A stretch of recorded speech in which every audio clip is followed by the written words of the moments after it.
नमस्कार, अपना उत्तराखंड में आप सभी का स्वागत है। मैं हूं नीलू। चलिए बुलेटिन में सबसे बड़ी खबर आपको बता दें। चुनावी साल में राजनीतिक दलों में एक दूसरे में सेंधमारी लगाने की कोशिश लगातार जारी है। ऐसे में आज कांग्रेस बीजेपी को एक बड़ा झटका दे सकती है। बताया जा रहा है कि प्रदेश के एक बड़े नेता आज कांग्रेस में शामिल हो सकते हैं।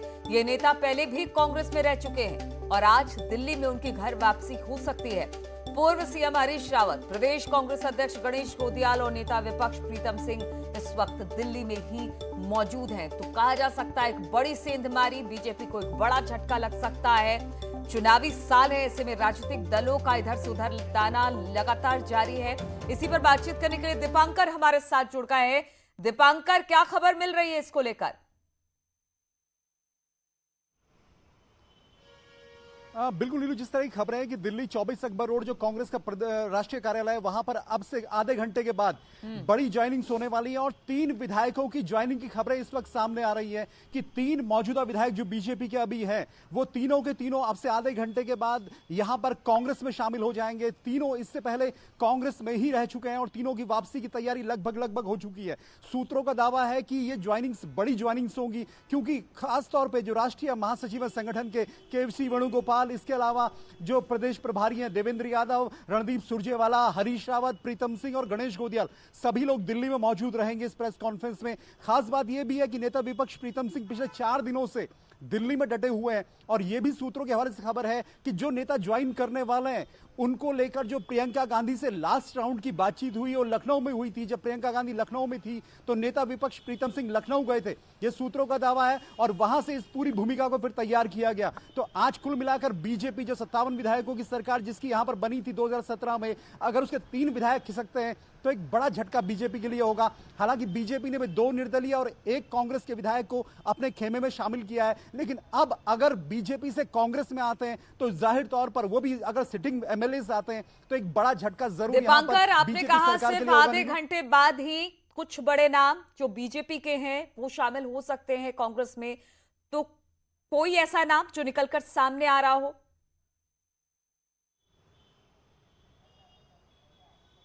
जिस बात का अंदाजा लगाया जा सकता है, अंदाजे पे हम ये जरूर कह सकते हैं कि अब से कुछ दिन पहले मुख्यमंत्री पुष्कर धामी यशपाल आर्य के घर पर गए थे, जो कैबिनेट मंत्री हैं इस सरकार में। इससे पहले कांग्रेस के प्रदेश अध्यक्ष रह चुके हैं, 7 साल कांग्रेस के प्रदेश अध्यक्ष रहे। 2012 में कांग्रेस ने जो चुनाव जीता तब वो प्रदेश के अध्यक्ष थे। इसके अलावा उत्तराखंड में बड़े दलित नेता हैं, पहले कांग्रेस में भी बड़े दलित नेता के तौर पर उनकी गिनती होती थी और बीजेपी में भी बड़े दलित नेता माने जाते हैं। उधम सिंह नगर, नैनीताल और इसके अलावा ओवरऑल कुमाऊं पर यशपाल आर्य की एक मजबूत पकड़ मानी जाती है। दूसरा जो चर्चाओं में नाम है कि अगर यशपाल आर्य कांग्रेस में आते हैं तो जाहिर तौर पर उनके बेटे संजीव आर्य भी कांग्रेस में आ सकते हैं। इसके अलावा एक विधायक का जो नाम चर्चाओं में है वो देहरादून से एक बीजेपी के विधायक जो पहले कांग्रेस में रह चुके हैं उनके नाम की चर्चा है। लेकिन नीलू, ये जो बातें हम कह रहे हैं सिर्फ एक अंदाजे पे कह रहे हैं, क्योंकि मुख्यमंत्री पुष्कर सिंह धामी पहली बार ऐसा हुआ जब किसी कैबिनेट मंत्री के घर सुबह सुबह गए, वहां पर उन्होंने ब्रेकफास्ट किया और तब ये सवाल उनसे पूछा गया था कि क्या यशपाल आर्य ठीक है दीपांकर, इस वक्त हमारे साथ रवि सिसोदिया दिल्ली कांग्रेस से जुड़ गए हैं, उनके पास चलेंगे क्योंकि वहां तो हलचल तेज हो गई होगी। आधे घंटे का ही वक्त बचा है। रवि, वहां से क्या जानकारी मिल रही है? करीब 11 बजे प्रेस कॉन्फ्रेंस शुरू होगी और ऐसा बताया जा रहा है, सूत्र ऐसा बता रहे हैं कि यशपाल आर्य जो कि पहले कांग्रेस के अध्यक्ष भी थे, वो कांग्रेस का दामन थाम सकते हैं। हालांकि सूत्रों ने नाम को लेकर खुलासा नहीं किया, लेकिन ये जरूर बताया जा रहा है कि यशपाल आर्य और उनके बेटे दोनों कांग्रेस का दामन थाम सकते हैं। अभी कांग्रेस में इसकी तैयारियां भी चल रही है। करीब 11 बजे एक प्रेस कॉन्फ्रेंस रखेगी, जिस प्रेस कॉन्फ्रेंस में जो प्रभारी हैं उत्तराखंड कांग्रेस के देवेंद्र यादव वो रहेंगे, कांग्रेस के संगठन महासचिव केसी वेणुगोपाल रहेंगे और कम्युनिकेशन डिपार्टमेंट को जो इंचार्ज हैं रणदीप सुरजेवाला, ये तीनों रहेंगे। और करीब 11 बजे 2 लोगों की बताया जा रहा है कि 2 विधायक हैं उत्तराखंड से बीजेपी के, जिनको कांग्रेस में शामिल करवाया जाएगा। जी ठीक है रवि, आप हमारे साथ बने रहिए। दीपांकर, जिस तरह से बार बार यशपाल आर्य और उनके बेटे का नाम सामने आ रहा है, क्या इसको माने कि पार्टी के साथ जो तलखी थी उसको पाट नहीं पाई बीजेपी, जिसकी वजह से आज अगर यशपाल आर्य का नाम निकलकर सामने आ रहा है तो वो कांग्रेस में शामिल हो रहे हैं, मना नहीं पाई या फिर जो भी उनको परेशानी थी उसको सॉल्व नहीं कर पाई बीजेपी? दीपांकर, जिस तरह की स्थिति यशपाल आर्य उन नेताओं में शामिल रहे थे नीलू, नीलू, यशपाल आर्य उन नेताओं में शामिल नहीं थे जो बागी हुए हो। यशपाल आर्य की अलग से ज्वाइनिंग हुई थी, वो बागी नेताओं में नहीं थे, उस वक्त विधायक भी थे। लेकिन यशपाल आर्य कोई जो तलखियां रही, खासतौर पर त्रिवेंद्र रावत यहाँ मुख्यमंत्री रहे बीजेपी में, तब उनकी तलखियां साफ तौर पर रही और कहीं ना कहीं यशपाल आर्य बिल्कुल चुप्पी साधे रहे। और यशपाल आर्य ने कभी खुलकर इस बात की नाराजगी जाहिर भी नहीं की, लेकिन अक्सर मौकों पर ऐसा नजर आया कि यशपाल आर्य कहीं ना कहीं बीजेपी के संगठन से या प्रदेश के नेताओं से नाराजगी उनकी है। इसके बाद जब तीरथ सिंह रावत मुख्यमंत्री बने तो थोड़े यशपाल आर्य जरूर थोड़े खुलते हुए दिखे, लेकिन जब स्थितियां पुष्कर धामी सीएम बने और उसका धामी का उनके घर पर जाना और जो स्थितियां बनी, कुल मिलाकर जो सवाल आपका था कि ओवरऑल 5 साल का जो कार्यकाल यशपाल आर्य का बतौर कैबिनेट मंत्री बीजेपी सरकार में रहा, उसमें कहीं ना कहीं उन्होंने भले कैबिनेट मंत्री जरूर रहे हो, लेकिन तलखियां जरूर रही, नाराजगी जरूर रही। और आज अगर ये बात सही साबित होती है 11 बजे, तो यह साफ माना जाएगा कि यशपाल आर्य बीजेपी में रहकर रहे तो जरूर, लेकिन खुश नहीं रहे। दूसरी बड़ी बात, यशपाल आर्य उत्तराखंड में इस वक्त सबसे बड़े दलित नेता हैं और खास तौर पे उधम सिंह नगर, नैनीताल और कुमाऊं का पूरा क्षेत्र। इसके अलावा जो व्यक्ति प्रदेश अध्यक्ष रहा हो कांग्रेस पार्टी का, जिसने 2012 के इलेक्शन जिता के दिया हो, 2012 में कांग्रेस की गवर्नमेंट बनी हो, वो उस व्यक्ति का कहीं ना कहीं 70 की 70 विधानसभा क्षेत्रों में एक संगठन में पकड़ जरूर होती है। ऐसे में कांग्रेस में अगर वो शामिल होते हैं 11 बजे, तो एक कांग्रेस के लिए एक मजबूती होगी, कांग्रेस के लिए एक बड़ा एज होगा। अगर उनके बेटे भी आएंगे, जाहिर तौर पर अगर पिता कांग्रेस में आएंगे तो बेटे भी उन्हीं के साथ बीजेपी में गए थे, अगर वो भी वापस आते तो नैनीताल से वो विधायक हैं, यशपाल आर्य बाजपुर से विधायक हैं, तो इन दोनों सीटों को ये मान के चलेगी कांग्रेस की, हमारे इस समय हमारे खाते में सीटें जरूर जाएंगी। और कहीं ना कहीं जो दलित पॉलिटिक्स है, जिस तरीके से यूपी में देखें या फिर उत्तराखंड में देखें, या हरीश रावत ने कुछ दिन पहले एक इशारा दिया था कि मैं चाहता हूं कि अपने जीते जी मैं दलित मुख्यमंत्री देखूं, तो यशपाल आर्य अगर आते हैं तो 3 से 5% का जो वोट शिफ्ट की हरीश रावत ने मानी थी कि 3 से 5% का वोट शिफ्ट 2017 में जो दलित वोट शिफ्ट हुआ, वो कहीं ना कहीं यशपाल आर्य की वजह से हुआ। अगर यशपाल आर्य वापस कांग्रेस में आते तो वो दलित वोट बैंक कहीं ना कहीं दोबारा से सेंधमारी की तैयारी कर रही थी, लेकिन अगर ये खबर सही होती है आपसे कुछ देर बाद, तो एक बड़ी सेंधमारी बीजेपी में होगी। बहुत बहुत शुक्रिया आपका हमारे साथ जुड़ने के लिए। और रवि भी लगातार दिल्ली से हमारे साथ बने हुए हैं।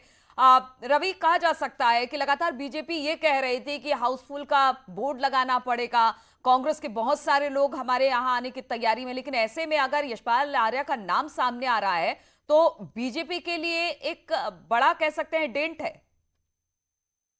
कि अगर किसी सूबे के मंत्री अगर कोई ज्वाइन करते हैं, बड़ा चेहरा अगर बीजेपी को होगा तो ज्वाइन करता, तो ऐसे में डेंट के तौर पर जरूर देखा जाएगा। जहां तक कांग्रेस की बात करें, कांग्रेस की तरफ से प्रयास काफी दिनों से लग रहे थे। पिछले दिनों भी ये बताया जा रहा था और कांग्रेस सूत्रों ने बताया था कि बीजेपी के ऐसे नेता हैं जो कांग्रेस में शामिल होना चाहते हैं, जो कांग्रेस के आलाकमान से लगातार संपर्क में। हालांकि उस दौरान भी नाम को लेकर उन्होंने खुलासा नहीं किया था कि कौन से चेहरे हैं जो हो सकते हैं, लेकिन ऐसे कयास लगाए जा रहे थे कि जो चेहरे, जो नेता हैं जो कांग्रेस छोड़कर बीजेपी गए थे, वो वापस आना चाह रहे हैं। और उसी के तौर पर इसे देखा जा रहा है। यशपाल आर्य एक बड़ा नाम है उत्तराखंड की कांग्रेस के लिए। उत्तराखंड कांग्रेस चूंकि अध्यक्ष रहे हैं और जो अध्यक्ष रहता है उसकी कमोबेश जितने विधानसभा है, सभी विधानसभा में एक पकड़ होती है। तो ऐसे में माना जा रहा था कि एक ऐसा चेहरा लेकर आए जिससे बीजेपी को डेंट लगे या बीजेपी को झटका लगे, क्योंकि आने वाले दिनों चुनाव होने वाले हैं और चुनाव में परसेप्शन, जो राजनीति होती है, परसेप्शन के आधार पर होती है।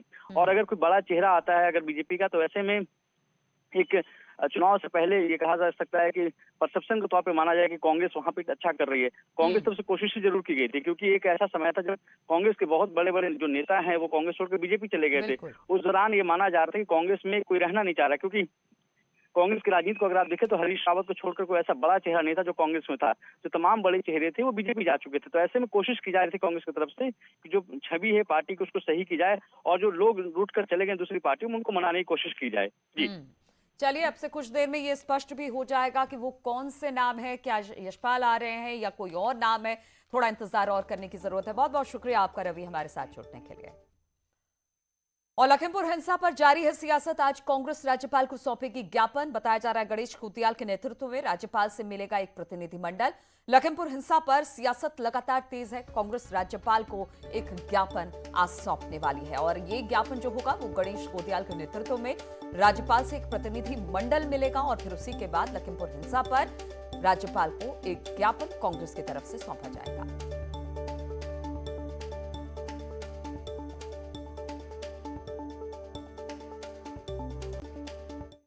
और इधर बीजेपी के राज्यसभा सांसद अनिल बलूनी ने ट्वीट कर जानकारी दी कि एक बड़े नेता आज बीजेपी ज्वाइन करेंगे। दिल्ली में पार्टी मुख्यालय में सुबह 11:30 बजे ये ज्वाइनिंग होगी। तो इधर से भी बीजेपी से भी एक बड़ी खबर आ रही है। कहा यह जा रहा है कि जो बीजेपी के राज्यसभा सांसद हैं, उन्होंने बकायदा एक ट्वीट किया है। उन्होंने जानकारी दी है कि एक बड़े नेता आज बीजेपी ज्वाइन करेंगे।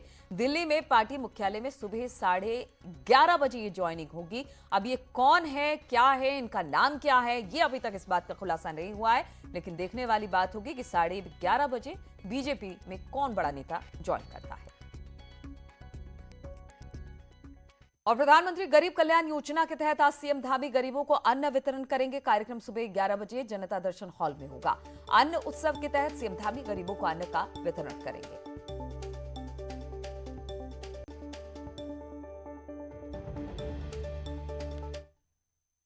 और राज्यसभा सांसद प्रदीप टमटा अल्मोड़ा जिले के दौरे पर है। जेल में रंगदारी के मामले में टमटा ने कहा कि पहाड़ में ड्रग्स तेजी से युवाओं को अपने आगोश में ले रहा है, जो युवा पीढ़ी के लिए खतरा है। पहाड़ में जेल में खूंखार कैदियों को रखने पर भी सरकार को सोचना चाहिए और पुलिस को आरोपियों पर सख्त से सख्त कार्रवाई करनी चाहिए।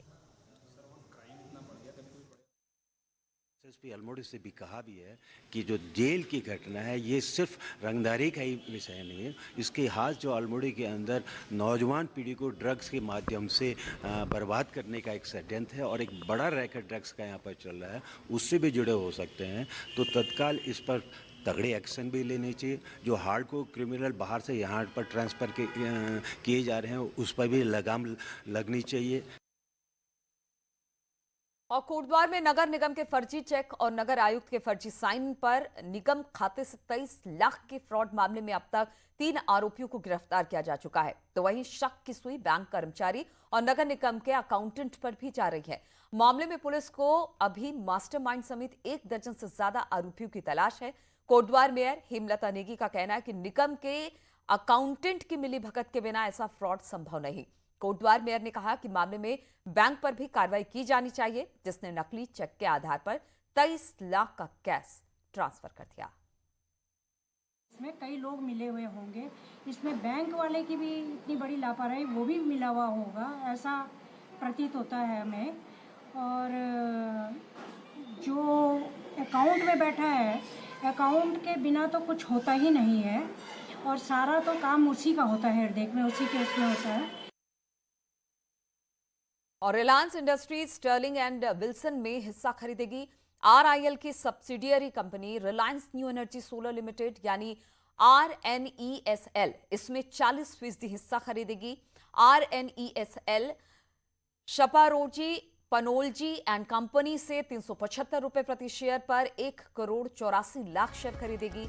इस मौके पर रिलायंस इंडस्ट्री के चेयरमैन मुकेश अंबानी ने स्टर्लिंग एंड विल्सन का स्ट्रेटेजिक पार्टनर के तौर पर स्वागत किया और कहा कि नए एनर्जी प्लेटफॉर्म के लिए ये पार्टनरशिप अहम है। स्टर्लिंग एंड विल्सन सोलर हमारे सोलर वैल्यू चेन का अहम हिस्सा होगा। और रुकते हैं यहां पर छोटे से ब्रेक के लिए।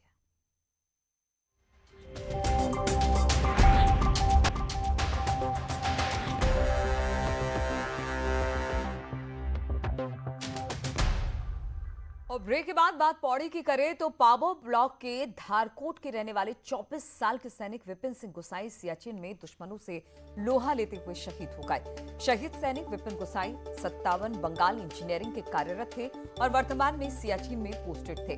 उनकी शहादत की खबर से ग्रामीण गमगीन है। सीएम धामी, कैबिनेट मंत्री धन सिंह रावत और पूर्व मुख्यमंत्री त्रिवेंद्र सिंह रावत ने भी विपिन की शहादत पर दुख जताया। बताया जा रहा है कि शहीद सैनिक के पिता भी रिटायर्ड सैन्यकर्मी रहे, जबकि बड़े भाई भी सेना के ही बंगाल इंजीनियरिंग यूनिट में कार्यरत है।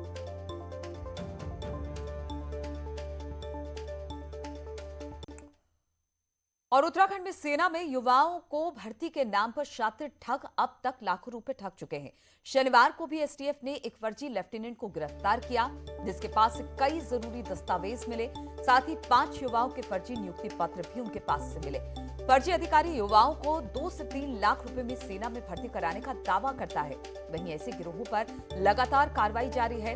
रिटायर्ड कैप्टन तेजपाल सिंह का कहना है कि युवाओं को किसी बहकावे में नहीं आने की बात कही और मेहनत की बदौलत आर्मी में भर्ती होने की बात कही है। जब टीम द्वारा उसमें रेड की गई तो लगभग 4 से 5 ज्वाइनिंग लेटर मिले हैं, साथ में 2 आर्मी के डॉक्यूमेंट्स मिले हैं और काफ़ी सारे पहचान पत्र भी प्राप्त हुए।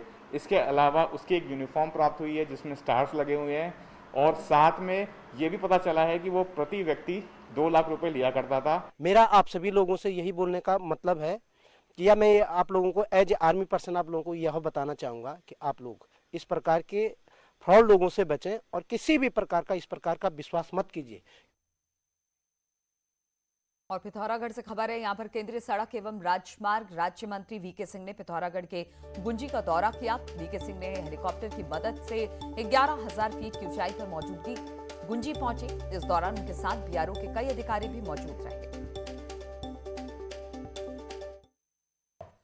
और नैनीताल में दुर्गा महोत्सव का शुभारंभ हो गया है। नैना देवी मंदिर में पंडाल लगाया गया है। प्राण प्रतिष्ठा के बाद श्रद्धालुओं के लिए मूर्ति को खोल दिया जाएगा। इसके पहले आज कलश यात्रा निकाली गई।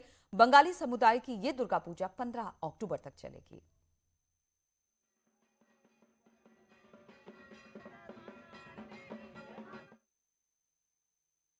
तो इन्हीं तमाम खबरों के साथ इस बुलेटिन में फिलहाल इतना ही। रुकेंगे छोटे से ब्रेक के लिए और ब्रेक के बाद भी खबरों का सिलसिला लगातार जारी है।